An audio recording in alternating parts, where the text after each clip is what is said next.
different types of conversations. Hey, Martin, I'm just introducing everything right now. Perfect timing. Okay, great, thanks. I'll put Martin up on the screen. And so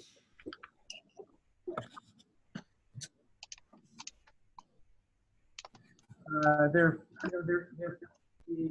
this kind of just different approach to community, different approach to, it's actually similar to a lot of our restorative conversations about bringing people into the circle and having different types of much more engaging and inclusive of everybody's perspective.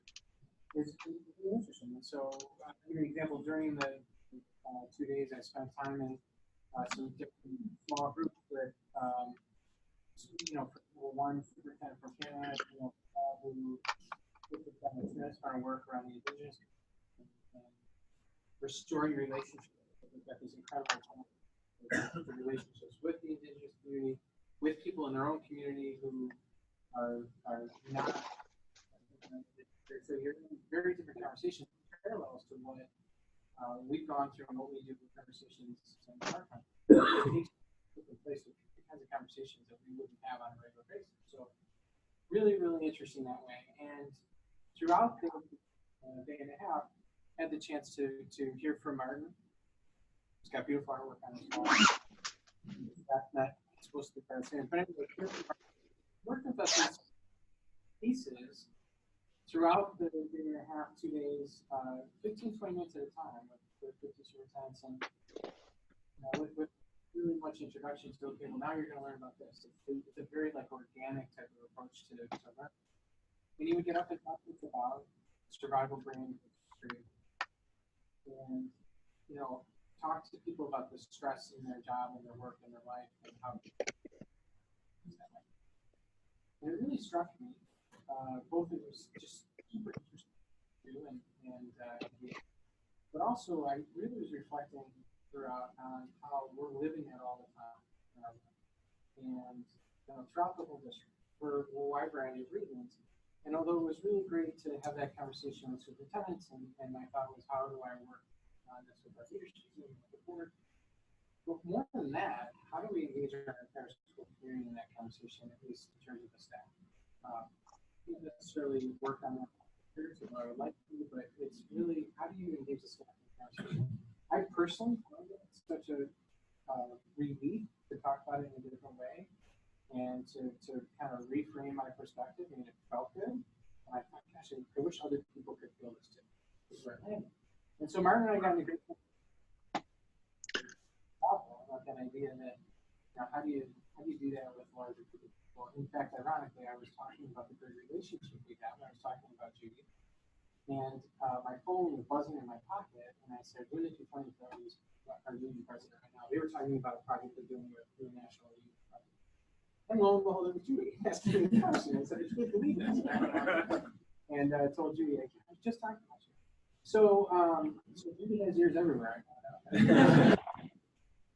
But then Martyn followed up with this very, very graciously a few days later, and said, "I've been thinking a lot about this, and I would love to talk to you more about it, and talk to you about that challenge that you're in." And I had shared with Martyn our budget situation last spring, and the challenges that we went through the last little while, and diversity and equity, and just, I think in our country, not even just here, it's not even those issues specific to us, the kind of overwhelming nature of stress that I think people are feeling that have a lot to do with politics outside of our four walls, have to do with the challenges people are finding economically for their family, the frustration about impeachment, whatever the incredible differences are in our society, and it just creates this big stressful environment. So Martyn set up a call where we talked, and we really talked about this with more people. Came to this point. I would love to just share and start there and see where that leads. And maybe after that was great. It was really interesting information, but I don't know how that applies to the rest of the staff. I don't know really how we get people there, or do you realize you guys are the ones causing survival for all the time? But whatever that answer might be, I just wanted to know. So you might leave here today and say, I don't know what to do. great, thanks for a couple minutes to think of me. You might say, no thanks, I really didn't get much out of that. I appreciate you giving me the hour and the open-mindedness and open-heartedness to thinking about that, knowing that this is probably a good place to try about how we create an environment for people that feels different for them. I hope to have some kind of idea if this is somewhere we could go with it. Nothing else. I was with some great coverage, wrestling, and then I did want to at least give it an opportunity. Some of the very just own these up front. This is the, we could do that if we could more coverage for this. And I took the elephant out of this if we don't have any money, right? So I also recommend solutions would be let's spend on this. If we had more support here, I get that. And boy, I more than anybody wish that that was the case. Although we don't have more money, trying to growing on the tree out that whatever analogy you want to use, we are well, right? We do have not in economic distress per se. So we do have at our disposal. The question is, how do we move on? Are there ways we could think about that? They're all the more, they're obviously like, you know, we don't have any money, so it won't work because we don't have money. People can get about that. I don't want to know. Makes sense to me. I also realize our people in this room, you're here for all the ability we have. We're going to participate in this. This isn't about that either. But there may be some part of that. This is a separate conversation. It's not meant to like somehow prepare for that. But we have a very good active process for that where we talk about things that work for people. So if it plays in and have a conversation too, that's fine. That's we're all talking about.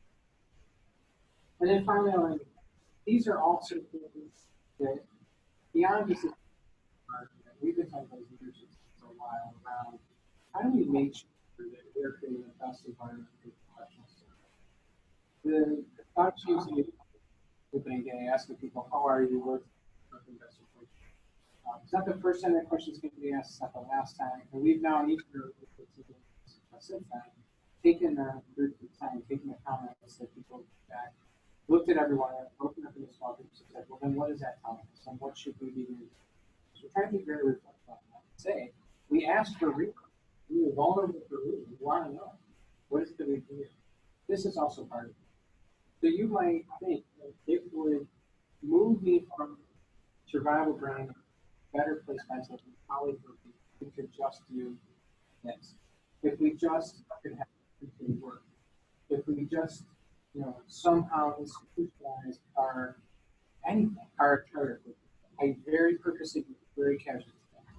I just removed my ties. I think but whatever those things are, right? Very casually, you might think just once a week, everybody across the country. This would be a nice thing in their environment. I want to hear that. I actually want to hear what is it that we could do. I wish we could flex hours for people, or people could work from home. There's limitations, obviously, because the kids are in front of us, so we need them to do the work. But maybe there's other ways. We could be the place that did it totally different. Kind of do that. And do it differently and be the place where that. That's the place to invest my time. I think it's the most rewarding. So we really have to figure out how to take care of all of it. Of course, the 3,600 kids are our first priority. And I also do our moral obligation to the 600 plus people that come here to work every day. To make it a great experience for them that is rewarding. I do think the workman is better for things. I do think about our role as a leader, not just as a in creating an environment that's rewarding for them. And this is part of that conversation. So, that long, Martin, are you ready to go? Yes, I'm ready here. Can you hear me okay? It's a little bit low, so let me try and look on volume 2, and I'm wondering if Mike Leaner has any suggestions. Yeah. Martin, give me 1 second. Give us 1 second to. Okay, sure. You're bringing on the tech guy. That's right. Good sense for Mhm. Well, while we're waiting, hello everybody. Hello, hey. Thanks for waving at me. That's sweet. So we'll just wait for the volume to make sure we have enough volume. And okay, how are we doing now, Kevin? Not there yet. Okay. Just give me 1 second, Mark. Yeah, sure.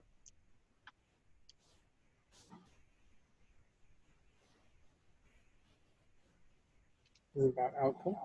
Well, it's doing my thing, so it should be coming out above here. I'm in survival brain right now, Martin. Just okay. Just shake your body a little bit while you're doing it. did not share that part yet of your work. Yes. There might be physical participation today.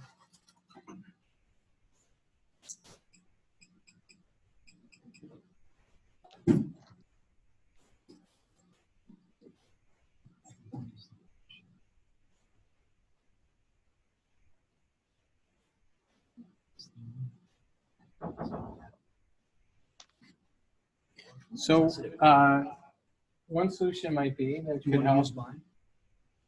No, actually, I hate to do this because it'll put you in survival brain. If everybody for the back just come up to the front.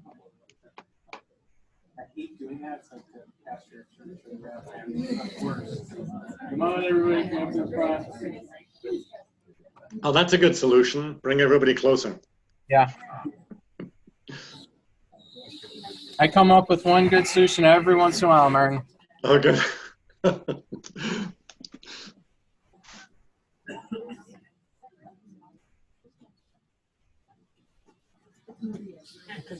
don't know why it's not. Oh, perfect.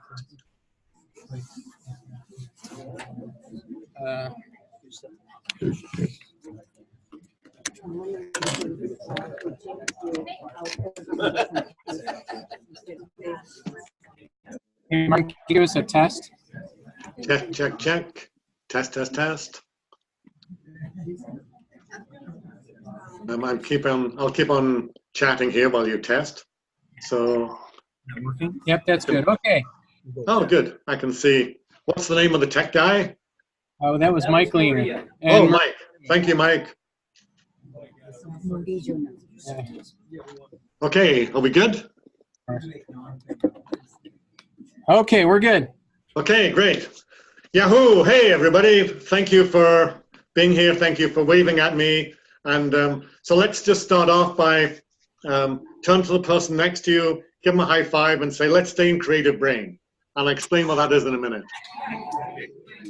Good. I see a bunch of high fives there, so we've got an eager crowd. So as you know, I met Kevin at an event in Austin, Texas, and I was explaining to him my background, which is for many years I led expeditions all over the planet. So I've worked with millionaires and billionaires. I've led expeditions to the North Pole, South Pole, Everest. And one of the things I realized is that in all these different expeditions, we can actually change our emotions very rapidly. So literally, if we're watching a game, we can be, in immense joy 1 minute and then in immense fear the next, right? So we do this all the time unconsciously, and yet we can do it consciously too. By applying consciousness, so that's a very fundamental thing, is we can shift the space we live in very rapidly once we understand we can, right? So in all these years of guiding, this is on Everest here, what I discovered is that as we start looking at ourselves and being the observer of ourselves, we then give ourselves way more permission to expand. So this is an expedition to the North Pole, more expeditions. And in this whole process, I ended up creating multiple businesses. And this one here started off as an idea and ended up being an airline in Antarctica. So this is, from just the idea of climbing a mountain, it became an airline, in 3 years. So I then went off to India and studied meditation, and we do things like get up at 5 o'clock in the morning, sit in a ring of fire, and just see what happened with the mind when we sat in this ring of heat and smoke, etc., which was a pretty wild experience.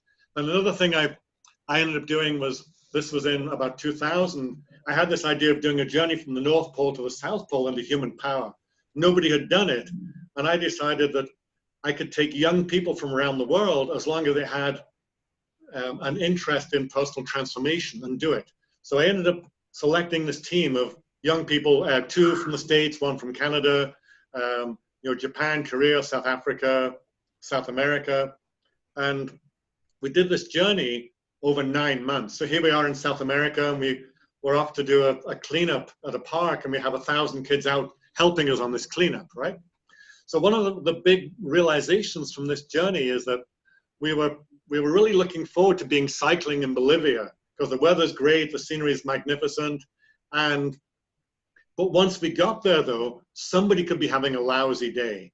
So it could be that Dylan here on his bike, maybe somebody, he hadn't had his granola for breakfast, he hadn't heard from his girlfriend, he was upset about the clothing he had to wear. So what I saw is that life is actually, ultimately, it's an inner game. So it doesn't matter about the external, ultimately it's about the inner space. So even in the best place in the world, somebody could be having a lousy day. Meanwhile then, at minus 40 in Antarctica with a headwind, somebody could be having a great day. So our life is actually, to be successful in life, we have to master this inner game as well, right? So we have our external circumstances, and we also have this inner game, right? So in order to really live life to the fullest, we ultimately want to master this inner game, right? So literally the whole idea is that we can ultimately learn to observe our reactions. And as we observe our reactions, we then end up with choice. We end up choosing our responses, okay? So the whole idea then is to be the observers of ourselves, of our frail humanity going through its various gyrations in life, right? So one way to look at this is to understand how we're wired. And you've already heard Kevin refer to survival brain, creative brain, so I just want to tell you a bit more about those. So what I saw is that really, if we're wired for survival, right? And so, which is fight, flight, and freeze. So we look for problems to ensure our safety, and we're highly protected. And so one thing is we'll fight, right? Or we'll flight, we'll just want to get right out of there, right? When things get tough. Or we'll literally want to blend into the wall, again, when things get too tough. So we'll do one of those 3 things typically when we get triggered into survival brain, okay? And when that happens to us, though, what happens is our body starts producing chemicals, adrenaline, cortisol, that age us. So literally every time we're in survival brain, we're getting older more rapidly. We're increasing our wrinkles, et cetera, right?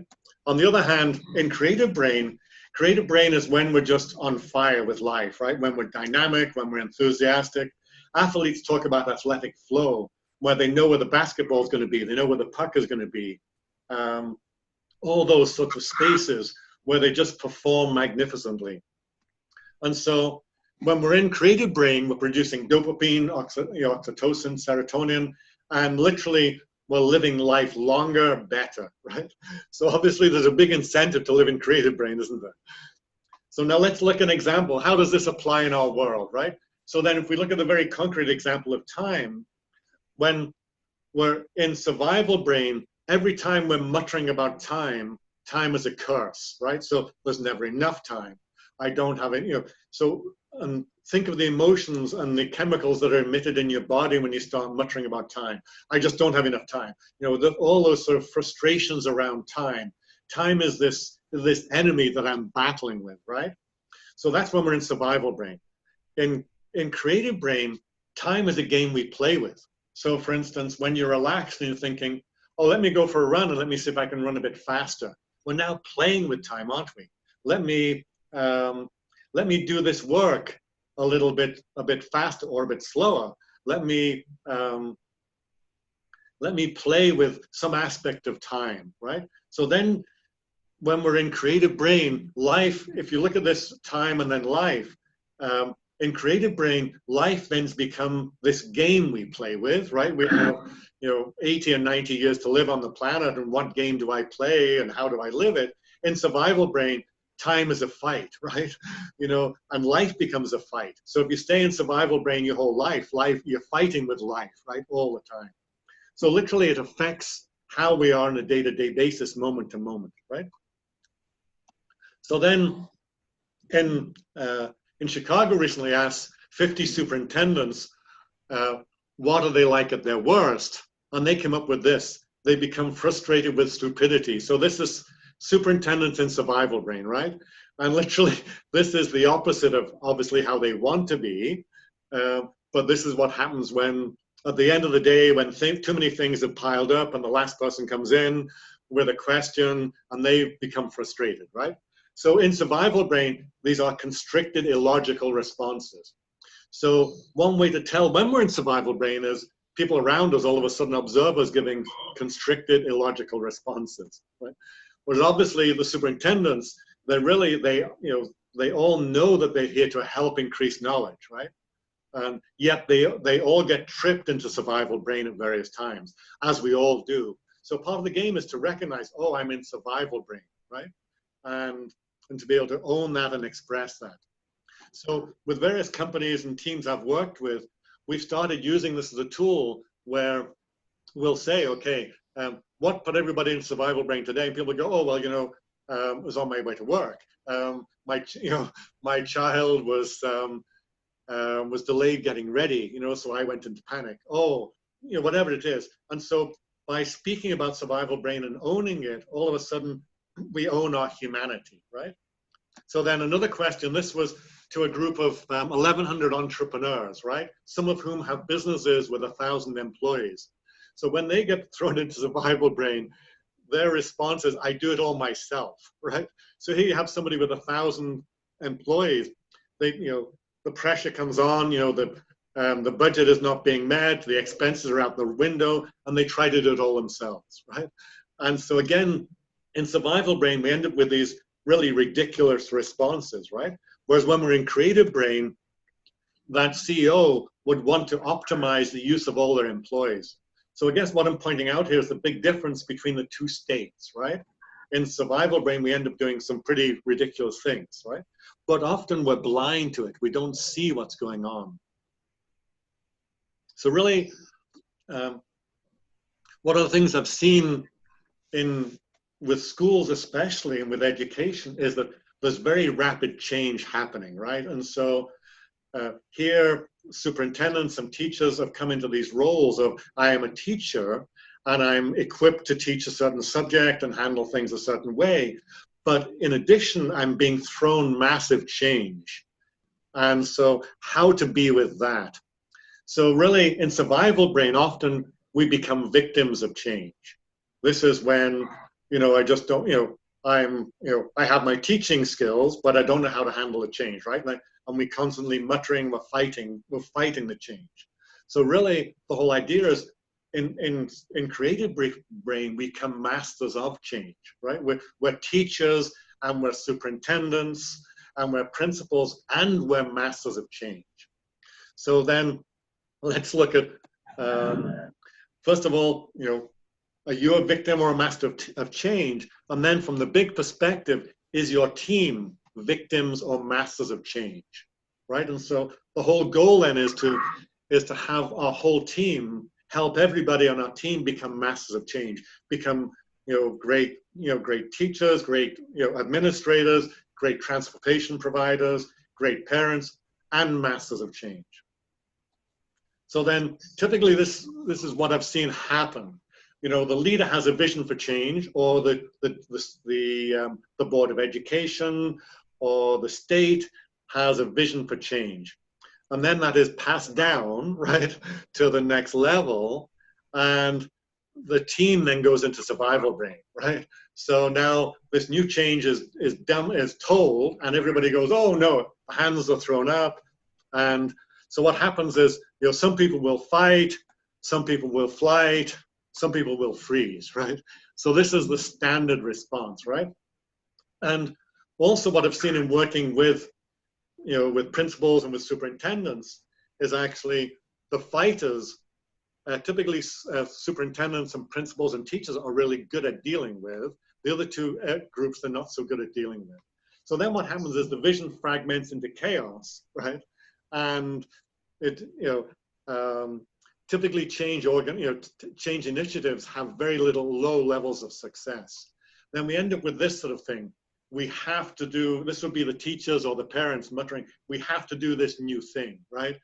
And if that's unaddressed, it becomes embedded. It becomes the norm, or you'll hear it being muttered the rest of the year, we have to do this new thing, right? And it's just, there's no enthusiasm, this dynamism has gone out the window. We're just in survival brain the whole year. So literally it becomes like pushing a rock uphill every day, right? So last week in your school district, there was an incident that, that Kevin spoke about. And I wanted to look at that in light of this, okay? So the outcome from last week could have been this, right? There was a massive change. Some kids were hurt, right? It triggered survival brain in the whole, amongst parents, teachers, kids, etc.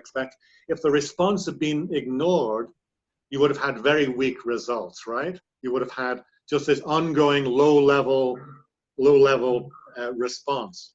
But instead, what I heard Kevin explain to me was that, the change happened, which was, children were hurt, survival brain happened, there was an effective response to it, which was that the principal and the teachers went out of their way to make themselves available to place, which ended up with obviously a lot of pain, but also various connections, various results which were powerful, right? So maybe I'll just stop my share for a moment. I just want to get any comments on that. Hang on a second, just so I can see the room here. Any comments on what I just said? Are you in agreement with what I'm saying here? Just wave your hands or tell me any thoughts about what I'm saying. Oh, okay, I see a thumbs up at the back. Okay, good. Just give me a thumbs up if you're following along. Okay, good, great. Okay, so I hope then you see that what I'm saying is the unconscious response previously might have been to ignore this, right, and just try to paper over it. But when it wasn't ignored, when it was addressed effectively, then the results were very different. Okay, so then let's look at what happens then with change. So hang on. Okay, so then if we look at this, the same thing with change. A change comes down from the district, from the superintendent. If it triggers, we know it's going to trigger survival brain, right? Some people are going to fight, some people will flight, and some will freeze. If we ignore the response, we get weak results. But on the contrary, if we know this is what happens, right, then a better way of handling it is having the understanding of what happens when change comes down, okay? So for instance, in various places I've worked, we've used the language of survival brain, creative brain has become common. So the change comes down, people are pushed into survival brain. There's then space to share survival brain responses. Oh, you're feeling upset, or you're feeling mad, you're feeling, et cetera, et cetera. When an effective response comes from the leaders, then the whole team then shifts into creative brain in action, okay? So really, as we start embracing change, start shifting our approach to change, then we can end up with much better results. So really it's about this first stage of just, okay, we know change is happening, what puts you into survival brain? And that to be a common discussion, right? And so really it's about changing from being in the event to observing the event, right? So by using the language of survival brain, we start becoming the observer of ourselves and the observer of our teams. So when we start, for instance, somebody can say, I'm mad. If we look at the right-hand side of the slide here, I'm mad. People tend to run away, right? We can feel right, we stew, we don't get help. When we say I'm in survival brain, it becomes much easier to express. It's a doorway into language. It then creates empathy. People come to say, oh, you're in survival brain, how can I help, right? It brings help towards us. We become the observer of ourselves. Oh, I'm in survival brain. Oh, my normal pattern then is to rant, is to rave, whatever it is, right? And we recover faster. But when we're in either the mad or withdrawn state, we're in the cloud, right? We're fully in the emotion, and we tend to stew, we feel right. It doesn't come to an easy resolution typically. So then a suggestion would be to say you're a leader of a team, it would be to have a weekly check-in. Okay, what put you into survival brain last week? What worked? What put you into creative brain? So it becomes a language that becomes easy to access when situations become tense or when new change comes along. Okay, so really then as leaders, what we want to be able to do is to come up with clear, effective responses, right? The key is to give these clear, effective responses, and then to clean up, just as last happened over the weekend, is that the effectors were super effective, right? So the people felt heard, they felt understood, they were able to express what was going on for them. Your whole team held an umbrella over the people who were suffering, right? And so in this process, then it builds trust. So the more we get good at handling change, the more trust builds.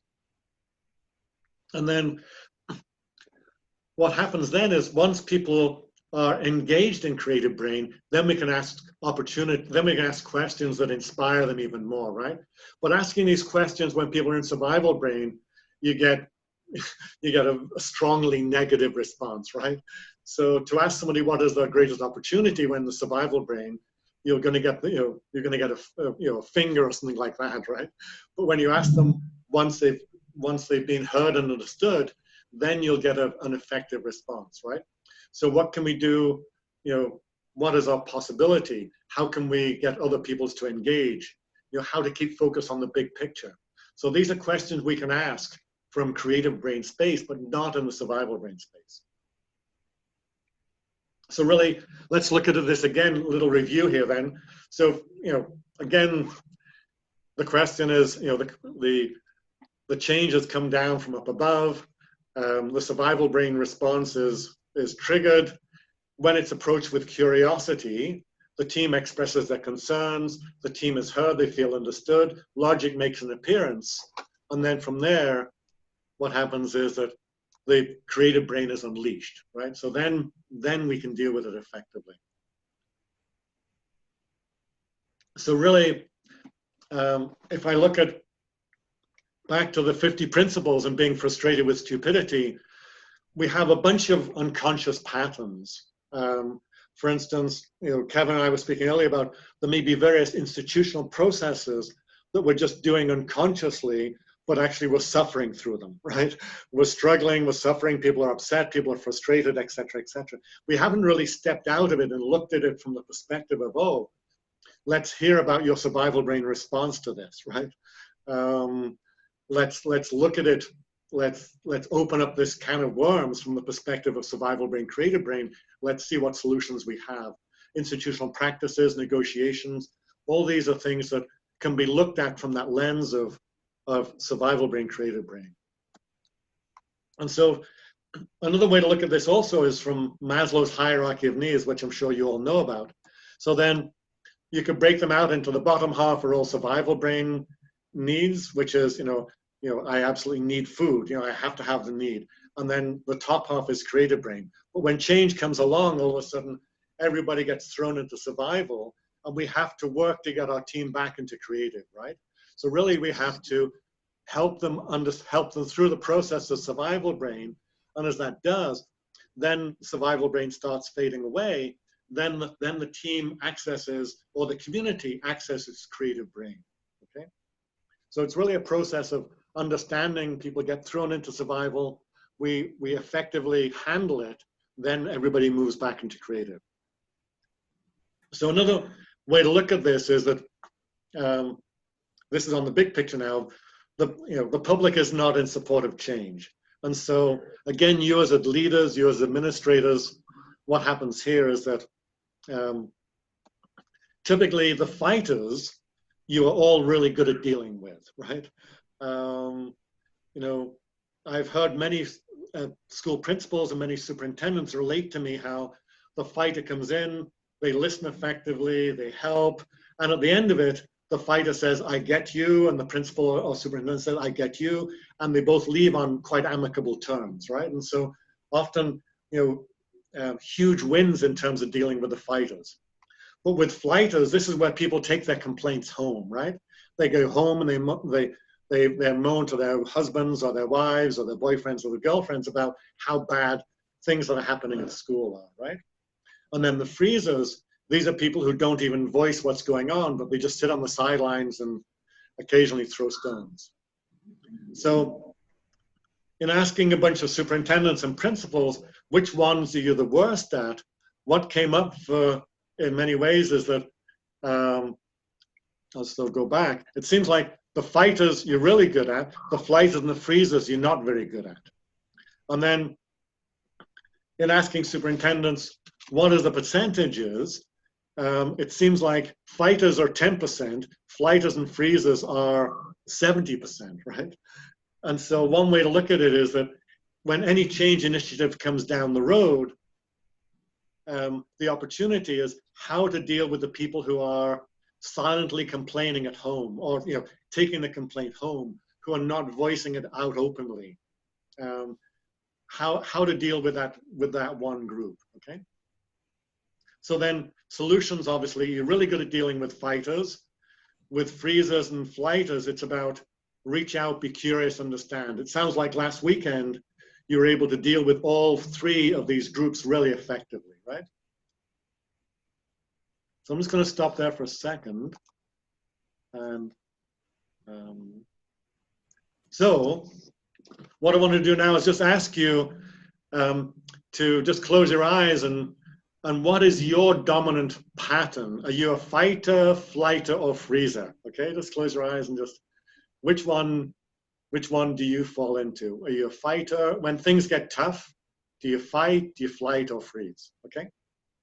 And then turn to the person next to you and share with them which one are you, right? And just tell them what happens, if you don't mind. We all good with that?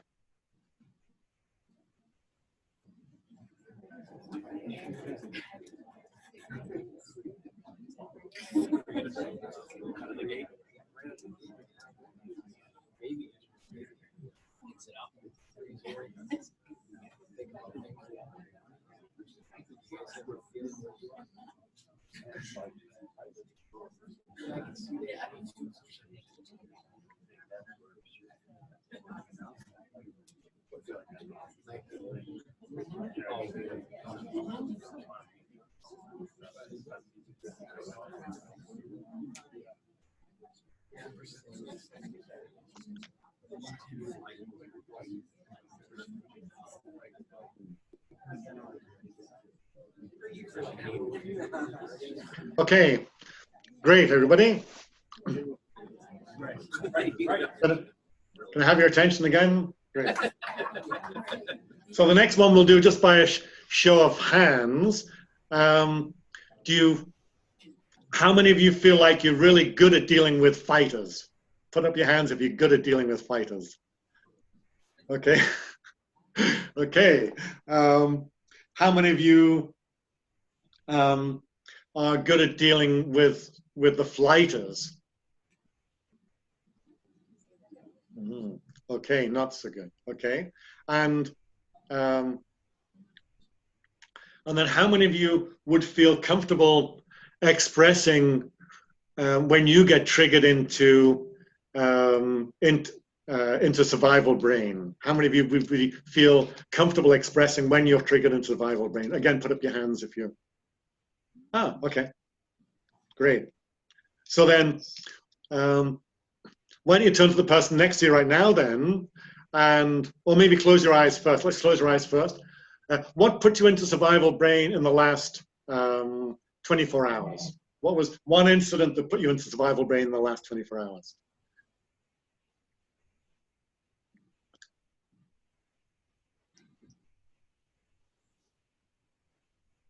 Great, okay. Then turn to the person next to you and share with them that. And if you want to make a three of you want to share, that's great, okay?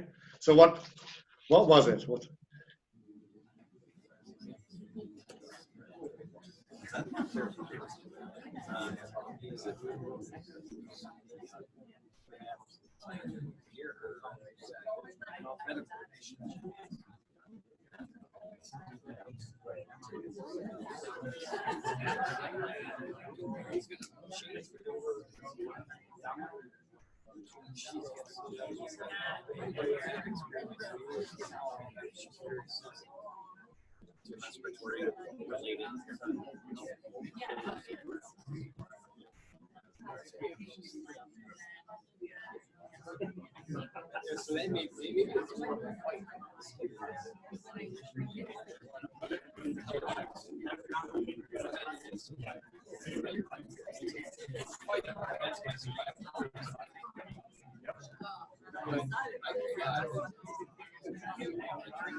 Okay.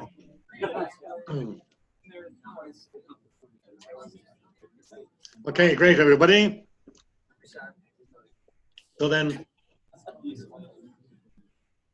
the next question is, I want you to close your eyes again and just think of what is your, when somebody is freezing, you know, you can tell a parent is upset but they're not speaking, or a child is upset and not speaking.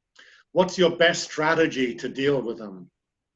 When a child is upset but not communicating, what's your best strategy to deal with them?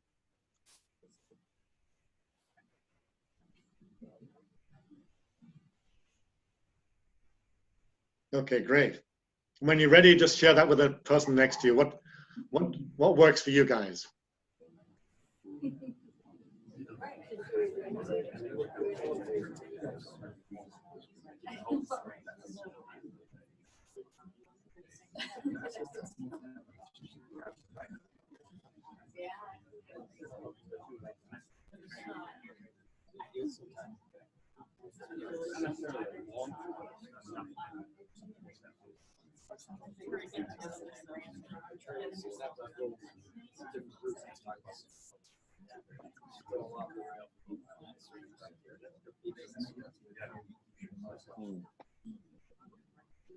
Okay, great. Okay, so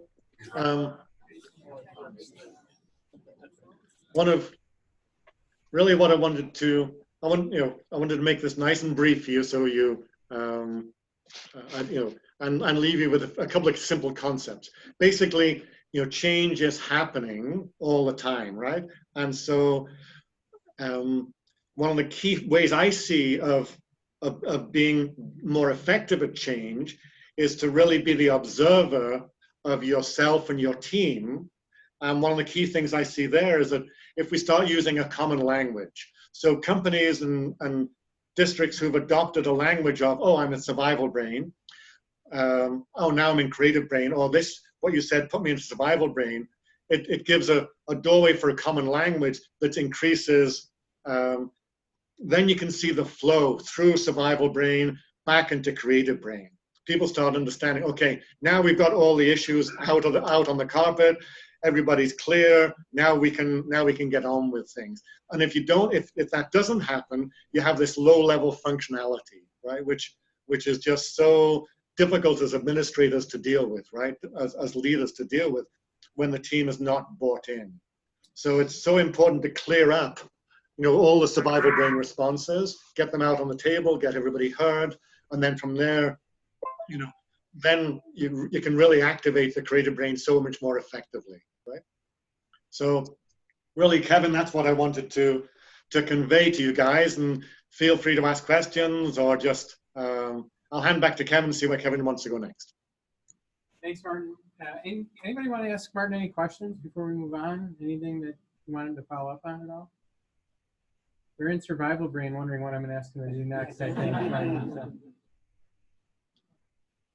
Huh? I don't know, along your trips that you've taken, or where did you come up with this philosophy? Or where did you get down?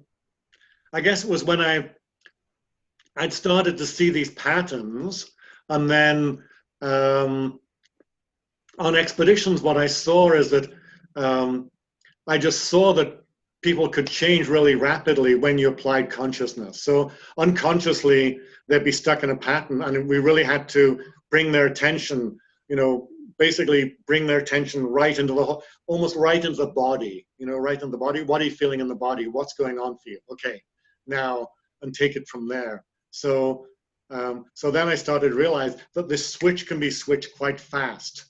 So we can switch the fit. We can flip the switch fast, but also it's in recognizing what's going on. Typically, most people are not.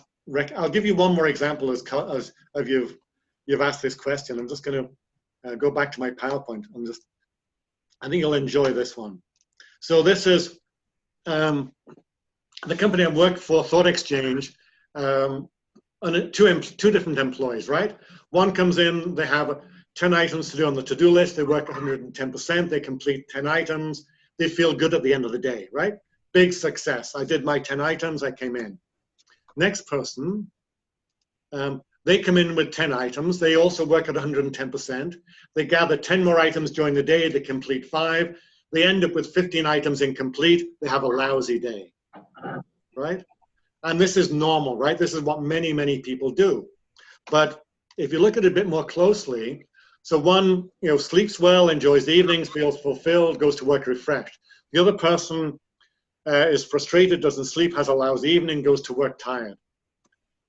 And yet, they both worked at 110%, right? And so the one who's now sleepless at night, they put in 110%, same as the other person, right? So what is going on here? What can we do about this? What's the difference? The difference is that one person is judging their success by results. If they judge their success by effort, they'd be saying, oh, I put 110% in, I can go home and relax, right? And they would efficiently move all the 15 items around, right? They just handle it quite differently. So I'm just going to stop the share here. But do you see where I'm going with this? Is we have these blind spots that we fall into that we just don't see. And we really have to be the observer of ourselves to see the blind spot. So you as a team lead, your goal is to see the blind spots of your team, right? And then help them unravel the blind spot so they can come, for instance, with that particular example, having shown that to a bunch of people, certain people started to say, now I assess my performance during the day by how much effort I put in, not by the number of items I do. I now go home relaxed. So all it took was a shift in perception, and they ended up with a very different result, right? Is everybody following along? Yep. Okay, good. Great. Okay, thank you. Back to Kevin. Martyn, thank you very much. We really appreciate the time. And okay, thanks, Kevin. Thank you. Take care. Have a great day. Enjoy California. Yeah, goodbye.